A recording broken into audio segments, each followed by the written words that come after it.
Assalamualaikum warahmatullahi wabarakatuh. Perkenalkan, nama saya Siti Rahma Hasibuan. Saya dari kelas EG7E Fakultas Ekonomi dan Bisnis Islam Universitas Islam Negeri Sumatera Utara.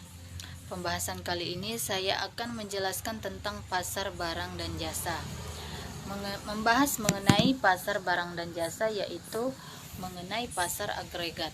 Pasar agregat ini bisa kita artikan sebagai pasar secara keseluruhan. Agregat bisa diartikan semuanya atau menyeluruh, berarti semua pasar secara keseluruhan. Dalam ilmu ekonomi itu ada 3 jenis pasar. Yang pertama adalah pasar barang dan jasa, yang kedua adalah pasar tenaga kerja, yang ketiga adalah pasar modal. Nah, pertemuan kali ini kita membahas mengenai pasar barang dan jasa. Pasar barang dan jasa terdiri dari 2 pembahasan. Yang pertama adalah pasar persaingan sempurna dan pasar persaingan tidak sempurna. Pasar persaingan sempurna yaitu bisa ditemukan di pajak atau pasar tradisional.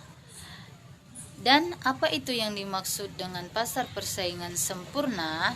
Ciri-cirinya adalah terdiri dari beberapa penjual dan pembeli di dalamnya. Kemudian selanjutnya adalah pasar persaingan tidak sempurna, yaitu terdiri dari 6 jenis. Antara lain adalah yang pertama, pasar monopoli, yaitu terdiri dari 1 penjual tetapi pembelinya banyak. Contohnya seperti Pertamina, PLN, dan lain-lain. Kemudian yang kedua adalah pasar oligopoli, yaitu terdiri dari beberapa penjual seperti penjualan HP. Dikatakan juga sebagai pasar oligopoli. Sedangkan pasar oligopsoni yaitu kebalikannya, yaitu terdiri dari beberapa pembeli. Selanjutnya yang kelima adalah pasar duopoli, yaitu adalah salah satu contoh dari pasar persaingan tidak sempurna. Duopoli adalah pasar yang dikuasai oleh 2 perusahaan. Contohnya seperti perusahaan Toyota dan perusahaan Daihatsu, yang dimana mereka memiliki dan saling bekerja sama. Itu bisa disebutkan sebagai pasar duopoli. Kemudian selanjutnya adalah yang keenam adalah pasar monopolistik. Pasar monopolistik dikatakan sebagai dimana yang mereka jual adalah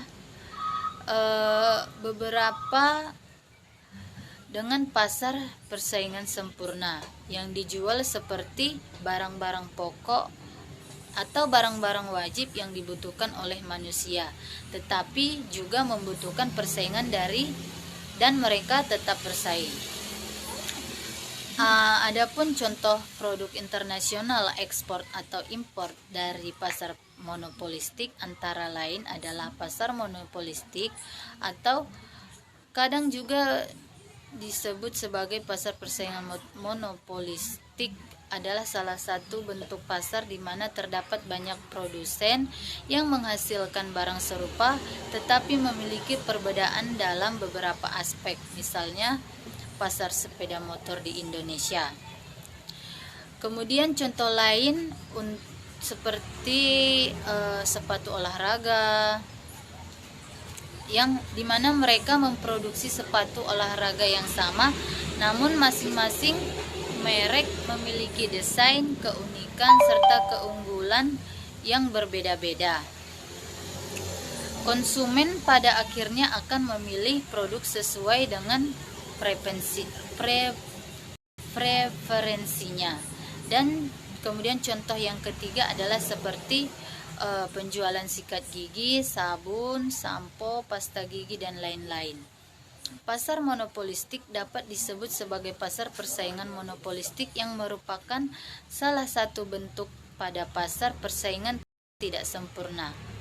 Maksudnya yaitu pasar yang tidak terorganisir secara baik. Mungkin cukup sekian yang dapat saya sampaikan, kurang dan lebihnya saya mohon maaf. Bila ada kesalahan saya mohon maaf. Saya akhiri. Assalamualaikum warahmatullahi wabarakatuh.